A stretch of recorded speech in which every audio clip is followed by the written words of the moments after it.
Hi, it's Jen. Today I wanted to come and share with you a cluster that I've been making for my junk journals. And these have been so handy for me to have in bulk because one day this past week I needed to make a birthday card. And I know there's times when you don't really want to think about a new design or try to find something that you've done before. So I saw these on my desk and I came up with this. So all I did was I took a cluster. This one turned out bigger than that. And then I just glued it on. I just measured the biggest points of the cluster. And then I just made the card to fit the cluster. And then I typed out happy birthday from my typewriter. And then I added just a piece of seam binding. And I sewed it actually right onto the card. And then inside I just sewed on a piece of tea-dyed paper that I had around. And then there you go. There is my birthday card. And this would be also good if you wanted to give somebody a gift card. You could just sew in a pocket right there, which would look really cute. So I have one right here actually to share with you. And you could quickly make a pocket and then there you go. And stick in a gift card. So that came in handy. So I thought after I was able to make this, I'm like, I'm going to make a bunch of them because that was just so handy to have. So my clusters are different just so I can have variation and depending on what I'm using it for. Like for this one, this is on a tag, the jar tag. And I wanted the tag to be able to be used. So I didn't want a button on this one. So what I did was, underneath the flowers, I glued a piece of tea-dyed cheesecloth on. And so now when whoever gets it, when they write, it's totally flat. So I try to keep in mind things like that. So that's what I did with this one. And this one, I think has to be one of my favorites, is I used thread behind the flowers. I like the thread because it just brings out the color that you want in your journal. So I really like this one. And then this one I like as well with a button, but the button I don't want on if it's going to be something that's going to be written on. So I do like that. And then I was going to show you quickly. I did make this and I'm going to be using this as a pocket. And so I just quickly sewed this up. We'll sew it all around my cluster. And there you go. This is going to be a pocket in my journal. So I did that as well. So I had so much fun using these clusters. So I thought I would come on here and share with you how I made them. So the first thing I did is I got a book from the secondhand store. And the book that I found was Reader's Digest, North American Wildlife. And they have flowers in it. They have fish and birds and creatures. So I really like this book. I've been liking it, so I'm going to use this one.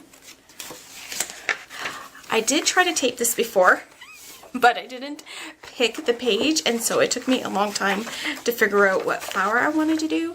So I made sure when I retaped it that I was more prepared.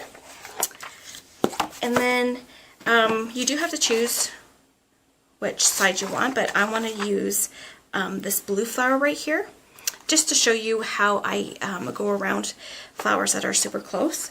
Now I did use Wendy's tutorial on how to rip book pages from Wendy's Journal Adventure, and I'll try to link that down below if I can, but if I can't figure out how to do it, it's from Wendy's Journal Adventure. I'm not really good at tech stuff, and I'm learning, so I'll do my best. And then what I do is, the only thing different that I do from Wendy is I do use scissors to cut out the flowers, just because I found it really hard to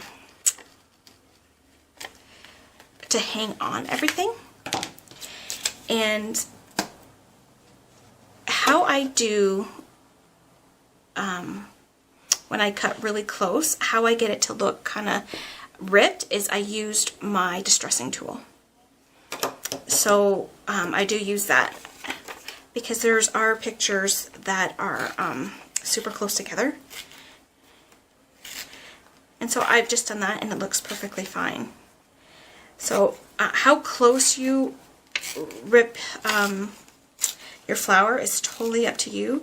I don't really want any writing on mine, so I'm going to try to go a little faster. I know sometimes I can, I don't know, is anybody else a slow crafter? I just enjoy the process, and then I get, I don't know, I just get taken away. Alright, and then I do have room here. Actually, you know what? I'm going to use this to see.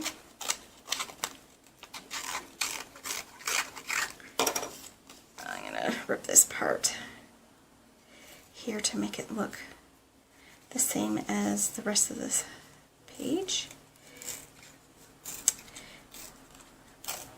So I'm making a bunch of these clusters actually right now, and I do it in stages. I don't do a flower and then the brown paper and then the book paper. I do in the evenings I've been cutting out, ripping out some flowers, and so one evening I'll do all the ripping, and then the next evening I'll do, see how I have some inked ones in there, and then I do some inking. So I don't think I'm going to rip anymore. I think I'm going to just start inking and doing the brown paper. And then that way I have a lot in ahead of time, because I find, I don't know with you folks, but I find that it's when you're trying to get a journal done or think of something else to put in a journal, having these on hand has helped me a lot. So you just take your distressing tool on the bits that are super close, and to me it looks pretty good. You can keep on going with it. And there you go. See how that looks really good, jagged right there? So that's all I do when you have to cut super close to another flower. I just use my distressing tool. This one I got from Close to My Heart, but I know Tim Holtz has one and other brands have it as well. Alright, now that that's done, I ink it up. Now, I use the ink, the archival ink from Ranger in Coffee. I do use that, and sometimes when you're ripping out your flowers, sometimes it doesn't look right, but what I've found is, when I first started, I would rip too much, and then there'd be no flower left. So what I've been trying to do is just ink it, because it does look better once you put your ink on. Oops, put a little bit too much there, but that's okay. We'll fix that. And there we go. Now, I don't know if you happen to see in here, this looks kind of like it's tea dyed. I don't do that. I just take what's ever left ink that is left on here, and I just swirl it around lightly at first because I don't want to get it too dark. And I do skip spaces because I think it looks really cute and authentic tea-dyed if you leave some spaces blank. And then I go in deeper on some other sides. And there you go. And then if that's too light on the other ones, I just do a quick sweep. And there you go. And there's your flower. And then what I do for the brown paper bits, this is, I know a lot of us crafters keep the brown paper that we get from packages, so that's what I have done. Excuse the noise. I'm just going to rip a bit off. Now, while I cut my brown paper, now what I did, I've tried both ways. Just ripping a piece of brown paper any old way and try to fit my flower on it, but I found that I was wasting too much time because I would either cut it way too big, well then I would trim it, well then I would trim it too much, well then I would have to start again. And then sometimes if you just cut it, it's too small. So I just found that I was taking way too much time trying to get the brown paper to the size that I really wanted. So what I did was I took my repositional tape just put a little bit in the middle, just a touch, because the paper, it may rip a little on the back, but not all the way through. And then I just pick what side I want. I think I'm going to do this side. And then you just stick her down. And then I found with putting the tape on that I don't have to worry too much about holding it. Because when I didn't put tape on, I was just trying to keep everything together, and it was just too frustrating for me. So this helped me.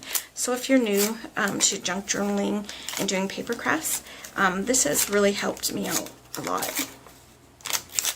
And because I don't want to waste my time, I want to be quick when I do things. Because if I'm going to be making a lot of them, I don't want to take, you know, a lot of time just on one. Now, I'm just going to show you this quickly. To see how I cut way too close on this side, all I do to fix that is I just move it over a bit. And it's perfect on both sides. So I'm happy with that. So before I start inking this, I just scrunch it in a ball, and then I start inking that. Man, I can't talk today. Sorry. Oh, pardon me. So I just give this a good inking.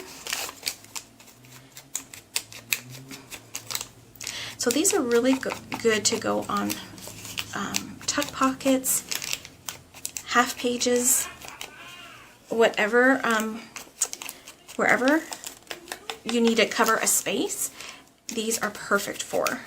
So I encourage you to give it a go and to make up a whole bunch of them, because these are they're really fun to make as well. And then I just go all around where the creases were, and just give this a good inking. I try to look at the size of my flower and where it's going to be covering up the brown paper, so I don't stress too much over where the flower is going to be. I think I need more ink in my container. Alright, so that looks pretty good to me. And then we're going to do the book page. And the book page that I'm using is from the book, The Complete Book of Garden Magic. And it's from the 1950s. And I already have a scrap piece of paper here. I'm going to see if this will fit. And I'm going to do the same thing that I did with the book page. I'm going to put a little piece, just a tiny piece of the tape. I'm going to try to say it. Repositionable tape. There we go. And I'm going to put a little bit there. And I don't mind if this one's not too big. I think it's a sweetie. I like that picture. And I'm not going to worry too much. I use my scraps when I rip paper, so I'm not going to worry too much about that, because I do